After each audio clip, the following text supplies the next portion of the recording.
ವಿಷಯ 5, 8, 9 ಮತ್ತು 11ನೆಯ ತರಗತಿಯ ಮಕ್ಕಳಿಗೆ ಪಬ್ಲಿಕ್ ಪರೀಕ್ಷೆಯನ್ನು ಸುಪ್ರೀಂ ಕೋರ್ಟ್ ರದ್ದು ಮಾಡಿರುವ ವಿಚಾರ.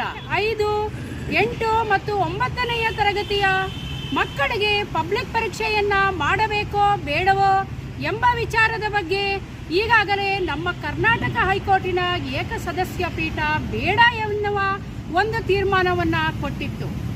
ಅದರ ವಿರುದ್ಧ ಅಪೀಲು ಹೋದಾಗ ವಿಭಾಗೀಯ ಪೀಠದ ಕರ್ನಾಟಕ ಹೈಕೋರ್ಟಿನಲ್ಲಿ ಮಕ್ಕಳಿಗೆ ಪಬ್ಲಿಕ್ ಪರೀಕ್ಷೆಯನ್ನು ಮಾಡಬೇಕು ಅನ್ನೋ ಒಂದು ಆದೇಶವನ್ನು ಕೊಡಲಾಗಿತ್ತು. ಅದರ ವಿರುದ್ಧ ಸುಪ್ರೀಂ ಕೋರ್ಟಿಗೆ ಹೋದಂತಹ ಅಪೀಲಿನಲ್ಲಿ ಮಾನ್ಯ ಸುಪ್ರೀಂ ಕೋರ್ಟ್ ನಿನ್ನೆ ದಿನ 5, 8, 9 ಮತ್ತು 11ನೆಯ ತರಗತಿಯ ಮಕ್ಕಳಿಗೆ ಪಬ್ಲಿಕ್ ಪರೀಕ್ಷೆಯನ್ನು ಮಾಡಬಾರದು ಅಂಥೇಳಿ ಉತ್ತಮವಾದ ಒಂದು ತೀರ್ಮಾನವನ್ನು ಕೊಟ್ಟಿದೆ. ಅಂದರೆ ಕರ್ನಾಟಕ ಹೈಕೋರ್ಟಿನ ವಿಭಾಗೀಯ ಪೀಠದ ಆದೇಶಕ್ಕೆ ಮಾನ್ಯ ಸುಪ್ರೀಂ ಕೋರ್ಟ್ ತಡೆಯಾಜ್ಞೆಯನ್ನು ನೀಡಿದೆ. RTE ಆಕ್ಟಿನ ಕಲಂ 30 ಸ್ಪಷ್ಟವಾಗಿ ಹೇಳುತ್ತದೆ, ಪ್ರಾಥಮಿಕ ಶಿಕ್ಷಣ ಪೂರೈಸುವವರೆಗೆ ಯಾವುದೇ ಮಗುವಿಗೆ ಪಬ್ಲಿಕ್ ಪರೀಕ್ಷೆಯನ್ನು ಮಾಡುವ ಹಾಗೆ ಇಲ್ಲ ಅಂತ. ಅನುದಾನಿತ ಶಾಲೆ ಇರ್ಬೋದು, ಅನುದಾನೇತರ ಶಾಲೆ ಇರ್ಬೋದು, ಸರ್ಕಾರಿ ಶಾಲೆ ಇರ್ಬೋದು, ಯಾವುದೇ ಮಗು ಪ್ರಾಥಮಿಕ ಶಿಕ್ಷಣವನ್ನು ಮುಗಿಸುವವರೆಗೆ ಆ ಮಗುವಿನ ಮಾನಸಿಕ ಪರಿಸ್ಥಿತಿಯ ಮೇಲೆ ದುಷ್ಪರಿಣಾಮ ಬೀರುತ್ತದೆ ಅನ್ನೋ ಕಾರಣಕ್ಕೋಸ್ಕರ ಪಬ್ಲಿಕ್ ಪರೀಕ್ಷೆಯನ್ನು ಮಾಡಬಾರದು ಅಂತೇಳಿ ಶಿಕ್ಷಣ ಇಲಾಖೆಯ ಸೆಕ್ಷನ್ 30 ಹೇಳುತ್ತದೆ. ಅಂದರೆ RTE ಆಕ್ಟಿನ ಸೆಕ್ಷನ್ 30ರ ಪ್ರಕಾರ ಇರುವಂತಹ ನಿಬಂಧನೆಯನ್ನು ಉಲ್ಲಂಘನೆ ಮಾಡಿ ಕರ್ನಾಟಕ ಹೈಕೋರ್ಟ್ ತೀರ್ಮಾನವನ್ನು ನೀಡಿತ್ತು. ಈ ಒಂದು ಅಂಶವನ್ನು ಪರಿಗಣಿಸಿರುವಂತಹ ಮಾನ್ಯ ಸರ್ವೋಚ್ಚ ನ್ಯಾಯಾಲಯ ಮಕ್ಕಳ ಮೇಲೆ ಆಗುವಂತಹ ಪರಿಣಾಮವನ್ನು ಪರಿಗಣಿಸಿ ಮಕ್ಕಳ ಮೇಲೆ ಆಗುವಂತಹ ಸ್ಟ್ರೆಸ್ಸನ್ನು ಗಮನಿಸಿ ಮಕ್ಕಳಿಗೆ ಪಬ್ಲಿಕ್ ಪರೀಕ್ಷೆಯನ್ನು ಮಾಡಬಾರದು ಅಂಥೇಳಿ ನಿನ್ನೆ ದಿನ ಆದೇಶವನ್ನು ನೀಡಿದೆ. ನಾನೀಗ ಕೆಲವೊಂದು ಪ್ರಶ್ನೆಗಳನ್ನು ಸರ್ಕಾರದ ಮುಂದೆ ಇಡ್ತಾ ಇದ್ದೀನಿ. ಅವೇನೆಂದರೆ, ಮಕ್ಕಳಿಗೆ ಪರೀಕ್ಷೆ 5ನೆಯ ತರಗತಿ, 8ನೇ ಮತ್ತು 9ನೇ ತರಗತಿಯ ಮಕ್ಕಳಿಗೆ ಪಬ್ಲಿಕ್ ಪರೀಕ್ಷೆಯನ್ನು ಕಾನ್ಸೆಪ್ಟನ್ನೇ ಅರ್ಥ ಆಗದ ವಯಸ್ಸಿನಲ್ಲಿ ನೀವು ಪಬ್ಲಿಕ್ ಪರೀಕ್ಷೆಯನ್ನು ಮಾಡಿದರೆ ಮಕ್ಕಳ ಮಾನಸಿಕ ಸ್ಥಿತಿಯ ಮೇಲೆ ಯಾವ ಪರಿಣಾಮ ಬೀರಬಹುದು? ಪಬ್ಲಿಕ್ ಪರೀಕ್ಷೆಯಲ್ಲಿ ಪಾಸ್ ಆಗದ 5ನೇ ತರಗತಿ, 8ನೇ ತರಗತಿ ಮಕ್ಕಳು ಫೇಲ್ ಆದರೆ ನೀವು ಅವರಿಗೆ ಎಕ್ಸಾಮನ್ನು ಕೊಡಲಿಕ್ಕೆ ಕಾಲಾವಕಾಶ ಇದೆಯಾ? ಈ ಪರೀಕ್ಷೆಯನ್ನು ಇನ್ನೂ 20 ದಿನಗಳಲ್ಲಿ ಮುಗಿಸಿ ನಂತರ ಫೇಲ್ ಆದ ಮಕ್ಕಳಿಗೆ ಎಕ್ಸಾಮನ್ನು ಕೊಟ್ಟು ಮುಂದಿನ ತರಗತಿಗೆ ಅಡ್ಮಿಷನ್ ಕೆಲವೊಂದು ಶಾಲೆಗಳಲ್ಲಿ ಈಗಾಗಲೇ ಕ್ಲೋಸ್ ಆಗಿರುವ ಸಮಯದಲ್ಲಿ ಆ ರಿಸಲ್ಟನ್ನು ಎಕ್ಸಾಮಿನ ರಿಸಲ್ಟನ್ನು ನೋಡಿಕೊಂಡು ಮುಂದಿನ ತರಗತಿಗೆ ಮಕ್ಕಳಿಗೆ ಅಡ್ಮಿಷನ್ ಆಗಲಿಕ್ಕೆ ಸಮಯ ಇದೆಯಾ? Point number 1. ಪಾಯಿಂಟ್ ನಂಬರ್ 2, ನಾನು ಶಿಕ್ಷಣ ಇಲಾಖೆ ಮತ್ತು ಸರ್ಕಾರಕ್ಕೆ ಪ್ರಶ್ನೆ ಕೇಳ್ತಾ ಇದ್ದೀನಿ. ಮಕ್ಕಳು ಈಗ ಅಪ್ಗ್ರೇಡ್ ಆಗಿದ್ದಾರೆ ಅಂತ ಹೇಳಿ ನೀವು ಹೇಳ್ತಾ ಇದ್ದೀರಾ, ಆದರೆ ಮಕ್ಕಳು ಡಿಜಿಟಲಿ ಅಪ್ಗ್ರೇಡ್ ಆಗಿದ್ದಾರೆ.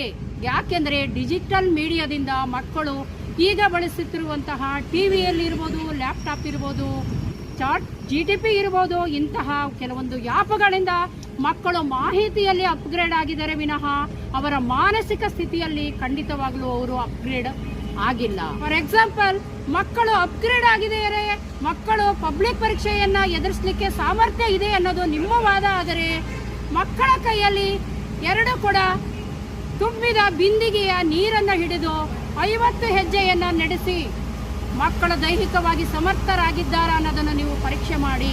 5ನೇ ತರಗತಿಯ ಮಗುವೊಂದರಲ್ಲಿ ತುಂಬಿದ 2 ಕೊಡ ನೀರನ್ನು ನೀವು 50 ಹೆಜ್ಜೆ ನಡೆಸಿ ನೋಡಿ. ದೈಹಿಕವಾಗಿ ಆ ಮಗು ಸಶಕ್ತವಾಗಿಲ್ಲ ಅನ್ನೋದನ್ನು ನಾವು ಒಪ್ಪಿಕೊಳ್ಳಲೇಬೇಕು.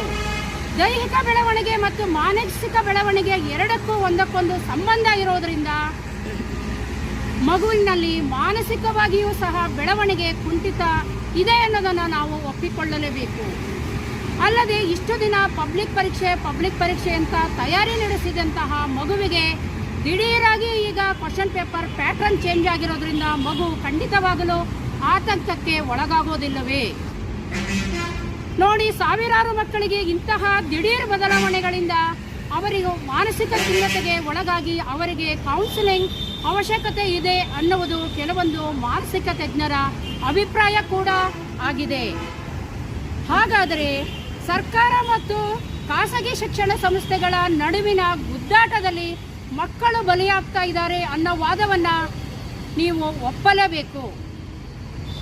ಖಾಸಗಿ ಶಿಕ್ಷಣ ಸಂಸ್ಥೆಗಳು, ಅನುದಾನಿತ ಶಿಕ್ಷಣ ಸಂಸ್ಥೆಗಳು, ಅನುದಾನ ರಹಿತ ಶಿಕ್ಷಣ ಸಂಸ್ಥೆಗಳು ಯಾವ ರೀತಿ ಶಿಕ್ಷಣ ಇಲಾಖೆಯ ನಿಯಮಗಳಿಗೆ ಬದ್ಧರಾಗಿ ಪಠ್ಯಕ್ರಮವನ್ನು ಅನುಸರಿಸ್ತಾ ಇದ್ದಾರೆ ಅನ್ನೋದನ್ನು ಮೌಲ್ಯಮಾಪನ ಮಾಡೋದಕ್ಕೋಸ್ಕರ ನಾವು ಪಬ್ಲಿಕ್ ಪರೀಕ್ಷೆಯನ್ನು ಜಾರಿಗೆ ತಂದಿದ್ದೀವಿ ಅನ್ನುವಂತಹ ಸಾರ್ವಜನಿಕ ಶಿಕ್ಷಣ ಇಲಾಖೆಯ ವಾದಕ್ಕೆ ನಂದು ಇನ್ನೊಂದು ಪ್ರಶ್ನೆ ಇದೆ. ನೀವು ಖಾಸಗಿ ಶಿಕ್ಷಣ ಸಂಸ್ಥೆಗಳು ಸರ್ಕಾರದ ಪಠ್ಯಕ್ರಮದಂತೆ, ಸರ್ಕಾರದ ನಿಯಮದಂತೆ ಕೆಲಸ ಮಾಡ್ತಾ ಇದ್ದಾವ ಇಲ್ಲೋ ಅನ್ನೋದನ್ನು ಮಕ್ಕಳಿಗೆ, ಚಿಕ್ಕ ಮಕ್ಕಳಿಗೆ ಪರೀಕ್ಷೆಯನ್ನು ಎದುರಿಸೋ ರೀತಿ ಮಾಡಿ ಪರೀಕ್ಷೆಯನ್ನು ಎದುರಿಸೋದು ಅವಕಾಶ ಮಾಡಿಕೊಟ್ಟು ಮಕ್ಕಳನ್ನು ಬಲಿ ಕೊಡ್ತಾ ಇದ್ದೀರಾ.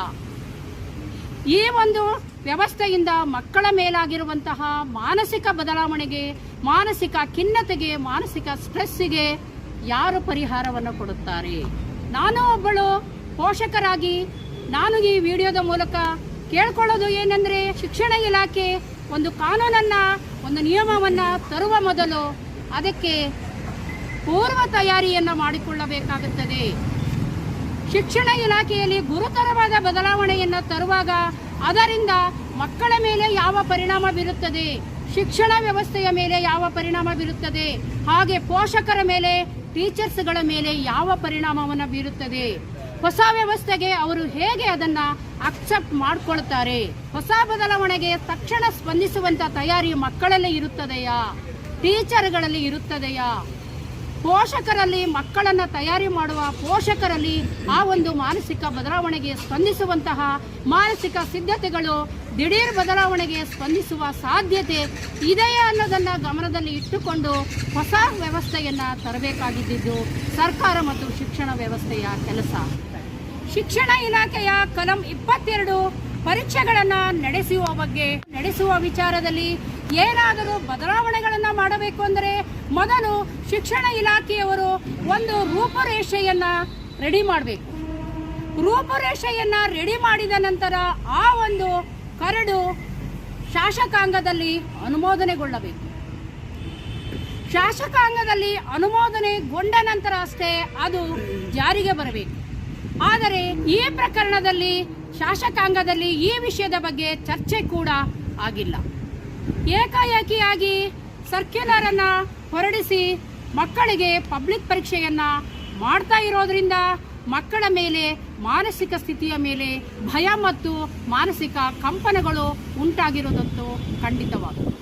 ಮಾನ್ಯ ಕರ್ನಾಟಕ ಹೈಕೋರ್ಟಿನ ಏಕಸದಸ್ಯ ಪೀಠ ಮತ್ತು ವಿಭಾಗೀಯ ಪೀಠದ ಆದೇಶಗಳು ಹೊರಬರುವ ಒಳಗಡೆ ಈಗಾಗಲೇ 2-3 ಸಬ್ಜೆಕ್ಟಿನ ಪರೀಕ್ಷೆಗಳು ಕೂಡ ಮುಗಿದು ಹೋಗಿವೆ. ದಿಢೀರನೆ ನಿನ್ನೆ ಬಂದಂತಹ ಸುಪ್ರೀಂ ಕೋರ್ಟಿನ ಆದೇಶದ ಹಿನ್ನೆಲೆಯಲ್ಲಿ ಈ ದಿನ ಬೆಳಗ್ಗೆ ಪರೀಕ್ಷೆಗೆ ಹೋಗಬೇಕಾದ ಮಕ್ಕಳ ಪರೀಕ್ಷೆ ರದ್ದಾಗಿದೆ ಎಂದರೆ ಮಕ್ಕಳು ದಿಢೀರ್ ಬದಲಾವಣೆಗೆ ಸ್ಪಂದಿಸದೆ ಖಿನ್ನತೆಗೆ ಒಳಗಾಗುವ ಸಾಧ್ಯತೆಗಳೇ ಹೆಚ್ಚು. ಸಾಮಾನ್ಯವಾಗಿ 10ನೇ ತರಗತಿಗೆ ಪಬ್ಲಿಕ್ ಪರೀಕ್ಷೆ ಇದ್ದಾಗಲೂ ಮಕ್ಕಳು ಜ್ವರ ಮತ್ತು ಮಾನಸಿಕ ಖಿನ್ನತೆಗೆ ಒಳಗಾಗುವ ಸಾಧ್ಯತೆಗಳಿದ್ದವು. ಈಗ 5ನೇ ತರಗತಿಗೆ ಪಬ್ಲಿಕ್ ಪರೀಕ್ಷೆಯನ್ನು ಇಂಟ್ರೊಡ್ಯೂಸ್ ಮಾಡಿರೋದು ಅವೈಜ್ಞಾನಿಕ ಆಗಿರೋದ್ರಿಂದ ಇದನ್ನು ಇನ್ನು ಮುಂದೆಯೂ ಶಿಕ್ಷಣ ಇಲಾಖೆ ತನ್ನ ತಪ್ಪನ್ನು ತಿದ್ದಿಕೊಂಡು ಮಾನಸಿಕವಾಗಿ ಮಕ್ಕಳ ಮೇಲೆ ಪರೀಕ್ಷಾ ಪದ್ಧತಿಯಿಂದ ಯಾವ ರೀತಿ ಪರಿಣಾಮ ಬೀರುತ್ತೆ ಅನ್ನೋದನ್ನು ಶಿಕ್ಷಣ ಇಲಾಖೆಯ ನಿಯಮಗಳ ಅಡಿಯಲ್ಲಿ ಚರ್ಚೆ ಮಾಡಿ ಜಾರಿಗೆ ತರಬೇಕೆಂದು ಈ ಮೂಲಕ ನಾನು ಒತ್ತಾಯವನ್ನು ಕೂಡ ವಿನಮ್ರಪೂರ್ವಕವಾಗಿ ಮಾಡ್ತಾ ಇದ್ದೀನಿ. ಭಾರತದ ಸಂವಿಧಾನ ಮತ್ತು ಶಿಕ್ಷಣ ಇಲಾಖೆಯ ನಿಯಮಾವಳಿಗಳ ಪ್ರಕಾರ 14 ವರ್ಷದ ಒಳಗಿನ ಮಕ್ಕಳಿಗೆ ಉಚಿತ ಮತ್ತು ಕಡ್ಡಾಯ ಶಿಕ್ಷಣವನ್ನು ನೀಡಬೇಕು ಎಂದಿದೆ. ಅಂದರೆ 14 ವರ್ಷದ ವಯೋಮಿತಿ ಒಳಗಿನ ಯಾವ ಮಗುವು ಕೂಡ ಶಾಲೆಯಿಂದ ಹೊರಗುಳಿಯಬಾರದು ಮತ್ತು 14 ವರ್ಷದ ಒಳಗಿನ ಯಾವ ಮಗುವನ್ನು ನಾವು ಫೇಲ್ ಮಾಡಬಾರದು ಅಂತೇಳಿ ನಿಯಮಾವಳಿ ಇದೆ. ಅಂದರೆ ಈ ಒಂದು ನಿಯಮಾವಳಿ ಇರುವಾಗ 14 ವರ್ಷದ ಒಳಗಿನ ಮಕ್ಕಳಿಗೆ ಎಕ್ಸಾಮ್ ಮಾಡುವ ಅಗತ್ಯವಿದೆಯಾ ಎಂಬುದು ನನ್ನ ಪ್ರಶ್ನೆ.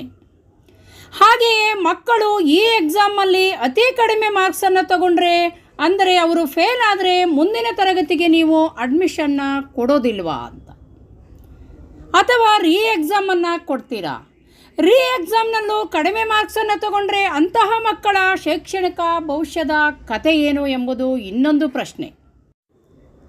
ಹಾಗಾದರೆ ಮೂಲಭೂತ ಸಮಸ್ಯೆ ಇರುವುದು ಎಲ್ಲಿ ಎಂಬುದನ್ನು ಶಿಕ್ಷಣ ಇಲಾಖೆ ಕಂಡುಕೊಳ್ಳಬೇಕಾಗಿದೆ. ಅಂದರೆ ಸರ್ಕಾರ ಶಿಕ್ಷಣ ಇಲಾಖೆಯ ಮೇಲೆ ಪ್ರತಿ ತಿಂಗಳು ಕೋಟಿ ಖರ್ಚು ಮಾಡ್ತಾ ಇದೆ. ಊಟ, ಶೂ, ಸಾಕ್ಸ್, ಮೊಟ್ಟೆ, ಹಾಲು, ಯೂನಿಫಾರ್ಮ್, ಸೈಕಲ್, ಬಸ್ ಪಾಸ್ ಎಲ್ಲ ಕೊಡ್ತಾ ಇದ್ರೂ ಮಕ್ಕಳ ಪ್ರಗತಿಯಲ್ಲಿ ಅಭಿವೃದ್ಧಿ ಯಾಕೆ ಆಗ್ತಾ ಇಲ್ಲ?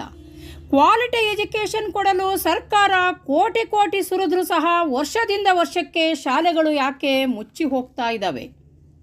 ಹಾಗಾದರೆ ಶಿಕ್ಷಕರಲ್ಲಿರುವ ಅಸಡ್ಡೆ ಮನೋಭಾವನೆಯೇ ಮಕ್ಕಳ ಈ ಒಂದು ಪ್ರಗತಿ ಕುಂಠಿತಗೊಳ್ಳಲು ಕಾರಣವಿರಬಹುದಾ?